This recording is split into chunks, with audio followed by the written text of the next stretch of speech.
नमस्कार, मैं हूं प्रभु चावला और सीधी बात में आज बारी है बॉलीवुड के बहुत ही चर्चित चेहरे विवेक ओबराय की। आपका स्टूडियो में बहुत बहुत स्वागत है। Thank you sir. आपकी टोपी देख के ना मेरे एक शेर याद आ गया। बदले बदले मेरे सरकार नजर आते हैं, आपकी जिंदगी में आने वाले तूफान के आसार नजर आते हैं। अरे वाह, क्या बात है। तूफान आ रहा है कोई? कहते हैं कि जब तूफान आता है तो आदमी को अपनी अंदरूनी शक्ति समझ में आ जाती है। तो आपको टोपी को बना दी ये मुझे मेरे प्रोड्यूसर्स ने बना दी। मैंने आज तक सुना था कि एक्टर्स जो हैं वो अपने प्रोड्यूसर्स को टोपी पहनाते हैं। पहली दफा ये हुआ है कि प्रोड्यूसर ने एक्टर को टोपी पहना दी। इसके नीचे टिप्स फिल्म्स की नई लुक है और उन्होंने सख्त मना किया मुझे कहीं भी इस लुक को दिखाने के लिए। I have to wear topis now. आपकी लाइफ का मिशन कुछ बदल रहा है लगता है कुछ? हाँ, काफी कुछ बदल गया है कुछ पिछले कुछ सालों में। मुझे लग रहा है कि एक सेकेंड इनिंग्स ही है।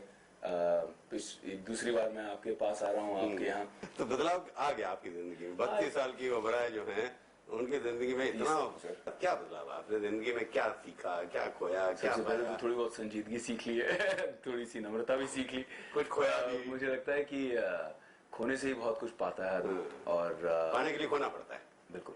और मुझे लगता है कि अगर उन्नति करनी है, आप पर्सनल ग्रोथ चाहिए, आपको प्रगति चाहिए, तो फिर आपको बदलना जरूरी है। बदलाव से ही प्रगति और उन्नति होगी। तो आप बेसिकली फिल्म एक्टर हैं ना? जी। फिल्म एक्टिंग में क्योंकि बैड बॉय एक बने हुए थे आप, आपने कंपनी से शुरू किया, डेब्यू हुआ आपका और बहुत बढ़िया फिल्म थी, सक्सेसफुल। थैंक यू देखा उसको। Thank you. उसके बाद भी आपने उसी तरह की इमेज की तरह रोल किए। जी। विवेक ओबराय ने बहुत कुछ अलग अलग भी किया। जिंदगी में आप इश्क करते थे, फिल्म में आप गोलियां चलाते थे। और इश्क में मुझ पे गोली चली।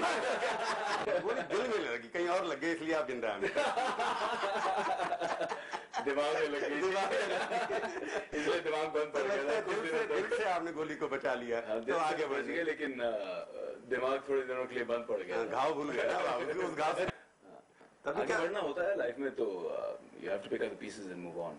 मैं जब इंडस्ट्री में मैंने जब प्रवेश किया तब मैं चाहता था कि जो सतरंगा है, अभिनय का सतरंगा बनूं, कि हर दिशा में हर किरदार, हर किस्म का किरदार। ऑलराउंडर जिसे क्रिकेट में बोलते हैं, क्रिकेट में जिसको ऑलराउंडर। कोशिश यही थी क्योंकि एक कमाल की चीज है अभिनय। मतलब इतने सारे दिशाएं हैं, इतने सारे किरदार हैं, इतने सारे कलर्स हैं प्ले करने के लिए, इतने सारे रंग हैं।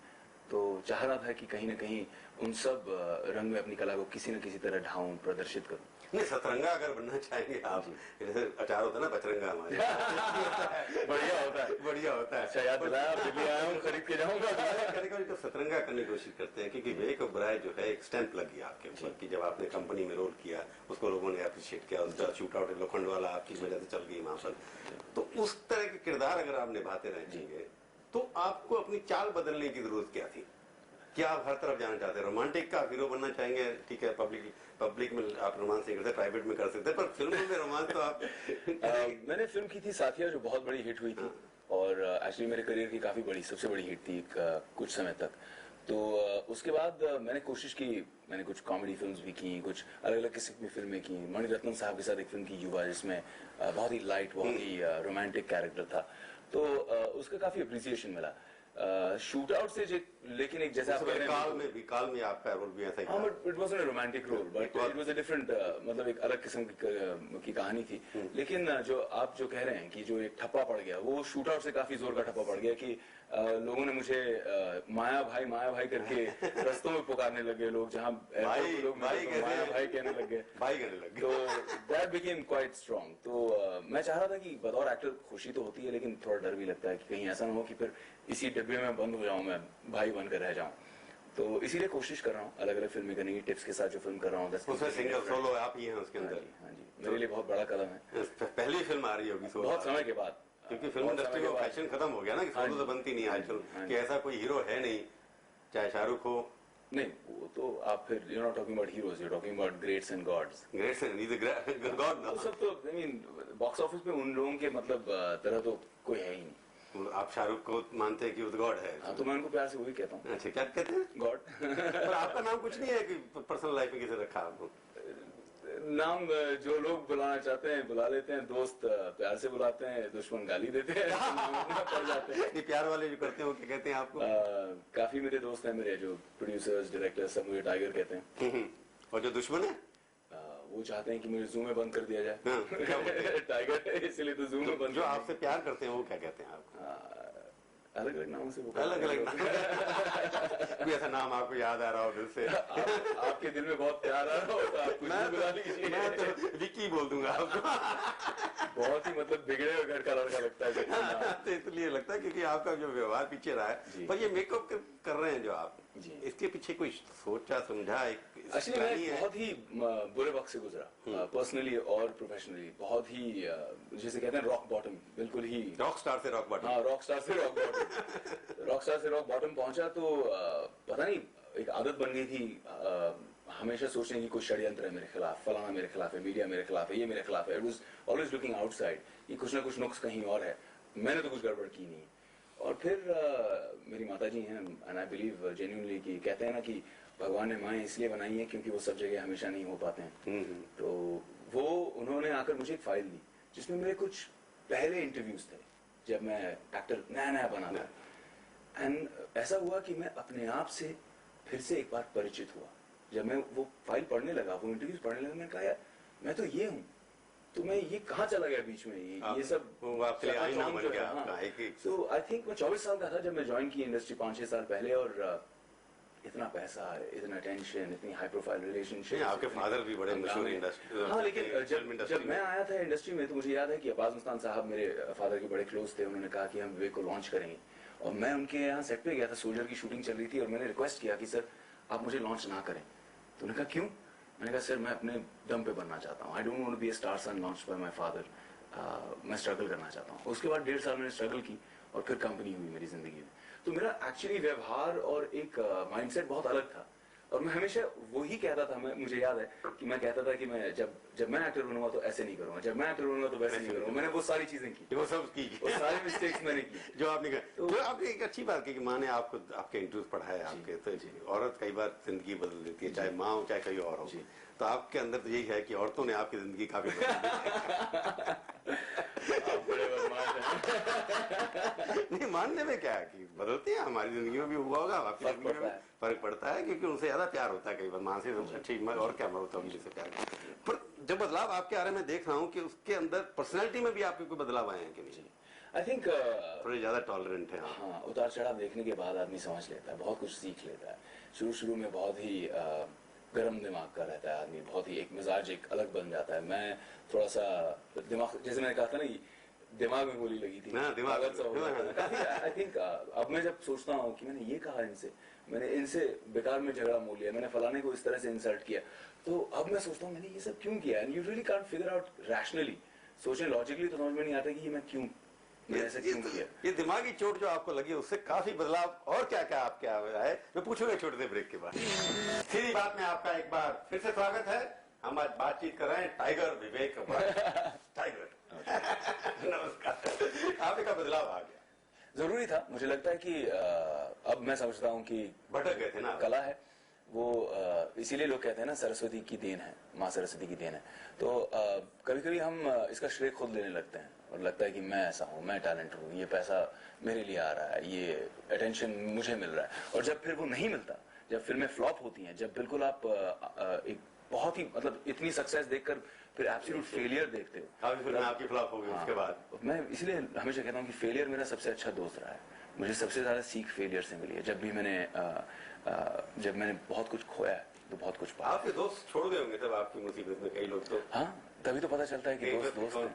पर एक दोस्त मैंने सुना है कि आपको बदलने में ऋतिक रोशन आपका काफी अच्छा दोस्त रहा। मैंने मतलब कुछ लोग हैं जिन्होंने मुझे बहुत सपोर्ट किया है, जिनको बहुत power of love, actually power of now, power of now not love, power of now the थी उसने मुझे। Not yesterday. Akshay Kumar, he's been really supportive. Shahrukh Khan, he's been really supportive. These people have been very supportive to me. मेरे seniors हैं और इन्होंने मुझे हमेशा बहुत प्यार दिया। और मैं एक पॉइंट पे एक आत्मविश्वास खो गया था, एंड मुझे लगा कि इन लोगों ने, मेरे फैमिली ने, मेरे फैंस ने मुझसे कहा कि वी बिलीव इन यू। उस वक्त उन्होंने मुझ में बिलीव किया जब मैं खुद अपने आप में विश्वास मेरा टूट चुका। उन्होंने बताया कि आप दुश्मनों से दोस्ती भी कर लो, छोड़ भूल जाओ। आई थिंक वो बताने की बात नहीं थी। एक बार मुझे रास्ता दिख गया तो अपने आप समझ में आया। मुझे लगा कि मैं एक बहुत वजन लेकर चल रहा था, एक जिसे कहते हैं ना कार्मिक साइकिल, हमारी संस्कृति में कहते हैं ना कर्मा। तो मैंने बहुत कुछ शुरू कर दिए थे पंगे, वो सब पंगे बंद करने थे मुझे। मैंने कहा यार ये दुकान बंद करो और आगे बढ़ो। तो I wanted to just close everything, सारे चैप्टर्स बंद करने थे और मैं आगे बढ़ना चाह रहा था। तो मैंने सबको पिटाई करने की धमकी दे दी। मैंने सबको कॉल किया, मैंने एक्चुअली उन लोगों को भी कॉल किया जिनको सॉरी कहना था, उन लोगों को भी कॉल किया जिनको मैंने थैंक यू नहीं कहा था। मुझे बाद में समझ में आया यार 4 साल बाद 3 साल बाद तो लोग काफी कंफ्यूज भी हो गए, ये इसको क्या होगा, पागल तो नहीं हो गया, पगला तो नहीं है, 4 साल बाद थैंक यू कह रहा है। But you know it help me a lot. मुझे लगा आई फेल्ट लाइक किसी ने पूरा भार, हाँ अनबर्डन, आई फेल्ट कि भार उठा दिया, I felt free, my shoulders were just free and then I could just hold my head up high and just move. Sir Salman को जब आपने माफी मांगी तो फोन करके क्या बोला? मैंने फोन नहीं किया एक्चुअली, मैंने फोन करने की कोशिश की और बात नहीं हो पाई। और मुझे लगा कि जब शूट आउट सक्सेसफुली, मेरा एक छोटा सा दिमाग में एक ये बात थी, शायद इसे पंजाबियत कहेंगे, कि मैं चाह रहा था कि जब मैं डाउन था, जब मैं टूटा हुआ था, तब मैं लोगों से माफी नहीं मांगूं, क्योंकि तब तो कोई भी मांग लेता। तो जब शूट आउट सक्सेस हुई और इतना मुझे इसका क्रेडिट मिला, इतनी क्रिटिकल एक्लेम मिली, पैसा शोहरत वापस आया, तब मैंने कहा मैं 4 महीने तक काम नहीं करूंगा। तो लोगों ने कहा ये क्या हो गया इसको? मैंने कहा 4 महीने में अपनी जिंदगी सुधारूंगा, मैं अपने आप से अपने फिर से परिचित होऊंगा and I will make sure कि दिमाग मेरा खराब फिर से ना हो और सक्सेस देखकर मैं फिर से गलत दिशा में ना जाऊं। और मैंने तब ये प्रोसेस शुरू किया, मैंने एक लिस्ट बनाई जिसको माफी मांगनी थी। और सलमान के साथ ऐसा हुआ कि मैंने उन्हें एक बहुत पब्लिक प्लेटफॉर्म पे बहुत बुरी तरह से उनसे पेश आया था और बहुत सारी ऐसी चीजें कही जो मुझे नहीं कहना चाहिए था। तो आई सेड कि that should be a public platform, क्योंकि पीछे पब्लिकली जो कहना है कह दो और फिर पीछे छुप के जाके सॉरी कह दो, इसमें कोई बात नहीं है। तो मैंने फिर सोचा कि it would be a lesson for me also in humility, मैं भी इससे सीख लूं। और मैंने माफी मांगी थी उनको ऑन स्टेज, जब मैं परफॉर्मेंस कर रहा था और वो सामने बैठे थे, तब मैंने माफी मांगी। बाकी किसी और से भी माफी मांगी जिसका नाम बताना चाहेंगे? बहुत सारे लोगों से बात की मैंने। आई called up Adi Chopra, I spoke to Kunal Kohli, spoke to lots of people actually. अभी नाम ऐसे याद नहीं आ रहे हैं क्योंकि लाइक आई सेड वो मेरी सक्सेस होने के बाद आपने माफी मांगी, लोगों को ये नहीं लगे कि आप रोल मांगना बिल्कुल हैं। तो मैंने खास यही कहकर कि मैं इससे कुछ चाहता नहीं हूँ, मैं ये माफी मांगने के लिए आया हूँ सिर्फ फॉर माई पर्सनल ग्रोथ, क्योंकि ये मेरे लिए बहुत जरूरी है। जब आपने फैसला कर लिया जिंदगी में आगे बढ़ने का, अच्छी फिल्में मिल रही है, जैसे आपने टिप्स की, एक सोलो रोल कर रहे हैं, जो मल्टी स्टार का जिंदगी आ रही है, उसके अंदर विवेक ओबराय उतने बड़े, आपने खुद कहा कि बाकी गॉड्स हैं उनके साथ मुकाबला करना पड़ रहा है, आप तो गॉड्स के सेवक हैं। तो कुछ गॉड्स के साथ भी काम कर रहा हूँ, काम भी कर रहे हैं, पर बाकी लोग भी, जैसे आईफा में आपने अच्छा डांस, अच्छी परफॉर्मेंस की, अच्छा वहां पर आपने को बुलाया गया कि आप अभिषेक के डांस के साथ भी डांस करिए। कब आईफा में ऐसा कोई प्रपोजल था कि अभिषेक और यू शुड डांस? नहीं, उन्होंने मुझे बहुत प्यारा एसएमएस भेजा, उन्होंने मुझे बहुत मेरा हौसला बढ़ाया, हौसला अफजाई की। उन्होंने कहा कि काफी तारीफ की मेरे परफॉर्मेंस की। आईफा तो उनकी प्रॉपर्टी है ना एक किस्म से, आईफा तो उनके फादर चलाते हैं। It was a very sweet gesture, he congratulated me on the award. काफी ये एक ही अवार्ड था जो मुझे अब तक मिला नहीं था 6 सालों में, तो पहली बार मैंने आईफा अवार्ड जीता, वो भी आईफा भी मिला, बहुत अच्छा लगा। तो आपने अमित जी से भी कभी बात की? हाँ बिल्कुल, जब मैं वहाँ बैक स्टेज था तो उन्होंने आके मेरा प्रोत्साहन, उन्होंने मुझे बहुत जैसे पीठ थपथपाई और उन्होंने कहा कि बहुत अच्छा काम किया तुमने, बहुत अच्छा डांस किया। सबसे पहले उन्होंने पूछा ऐसे डांस करना कहाँ सीखे और कब सीखे? तो शाहरुख खान को आपने गॉड बताया, अमित जी को आप क्या कहेंगे सर? ये सारे गॉड्स हैं, ये सारे लेजेंड्स हैं। मैं तो एंड हूँ इन लोगों के सामने। कभी आप जैसे बाकी लोगों के साथ काम कर रहे हैं, आप भी कभी अभिषेक, ऐश्वर्या या अमित जी इन सबके साथ काम करेंगे कभी कि नहीं? बिल्कुल, क्यों नहीं, बिल्कुल दिली इच्छा है मेरी कि मैं सबके साथ काम करूँ। फिल्म के अंदर के फिर काम करना चाहेंगे? बिल्कुल, फिल्म में, शोज में, हर पर कहीं लिखा कि आपने मना कर दिया गाना गाने से जिसमें ऐश्वर्या का नाम था? मुझे लगा कि एक जब वो किसी की जिंदगी के एक बहुत ही अहम हिस्सा बन चुकी हैं और किसी परिवार की बहुत एक मर्यादा बन चुकी है किसी परिवार की, तो उसके उस मर्यादा का उल्लंघन नहीं करना चाहता। तो आप रिस्पेक्ट करनी चाहिए। हाँ जी। पर फिल्म में अगर एक्टिंग लाइनें जो थी वो ज्यादा रिस्पेक्टफुल लाइनें नहीं थी, तो इसलिए मैंने कहा हटा दिया था उन्होंने उस लाइन को। पता नहीं उन्होंने कुछ मॉडिफाई किया, लेकिन फिर भी आई डिडंट वांट टू से। पर एक्टिंग अगर आपको मौका मिलेगा आप सबके साथ करेंगे? बिल्कुल, क्यों नहीं। मैं हमेशा कहता हूँ कि जब मुझे लोग पूछते हैं फलाने एक्टर के साथ काम करेंगे, या मैं कहता हूँ कि मैं एक्टर हूँ, मैं डायरेक्टर्स के साथ काम करता हूँ। अब ये एक चीज नजर आ रही है विवेक, मल्टी स्टार इंडस्ट्री के अंदर जहाँ 6 स्टार 7 स्टार हर प्रोड्यूसर चाहता है कि पैसे निकालो फटाफट, तो एक के ऊपर रिस्क ले, क्योंकि मेल कोई भी स्टार ऐसा नहीं है, या शाहरुख खान हो चाहे कुछ भी हो, पर वो हीरोइन नहीं रखते अपने साथ बड़ी, वो भी 22 साल की बच्ची रखेंगे, 21 साल की बच्ची रखेंगे, चाहे खुद 42 साल के हो जाए। तो आपको लगता है मल्टी स्टारर बनना, कोई स्टार की अपनी अहमियत निकल करके नहीं आती किसी एक की, क्योंकि कमर्शियल धंधा हो गया सारा का सारा? जी हाँ, मैं पैसा पैसा ये फिल्म जो मैं कर रहा हूँ ये भी कमर्शियल फिल्म है और कहीं ना कहीं इसमें कॉमर्स में बढ़ोतरी हुई है, कहीं ना कहीं मार्केट में कुछ थोड़ा सा कॉन्फिडेंस आया है ब्रांड विवेक ओबरॉय में, तो शायद इसीलिए ये फिल्म इस तरह से बन रही है। हैविंग सेड दैट मैं ये कहना चाहूंगा कि जितने बड़े स्टार्स हैं ये छोटे या अननोन गर्ल्स को इंट्रोड्यूस इसलिए कर पाते हैं because they are such big stars and it's actually good because वो हमारे इंडस्ट्री के लिए नया ब्लड एक इन्फ्यूज करते हैं, नई लड़कियां लाते हैं, हमारी इंडस्ट्री में नई हीरोइंस लाते हैं। So it's actually nice for us because एक if you do a film opposite Shahrukh Khan, आप ओवरनाइट स्टार बन चुकी हैं, आप ऑलरेडी एक मेल की भी मल्टी स्टार, एक एक फिल्म के अंदर 3-3 हीरो जैसे होते हैं, 4-4 आई थिंक इट्स सेफ्टी भी है काफी इसमें, कॉमर्स भी जो एस्पेक्ट है इट इज ऑल्सो बिजनेस। तो एक्टिंग तो खत्म हो जाती है ना उसमें? नहीं, मुझे नहीं लगता कि एक्टिंग खत्म हो जाती है क्योंकि कहीं ना कहीं कुछ बढ़िया मल्टी स्टारर्स भी हो चुके हैं, जैसे राज साहब करते थे multi starrers, 2 hero film, 3 hero film, तो आज भी उनके हम काम देख के कहते हैं कि क्या काम किया उन्होंने, सराहते हैं उस काम को।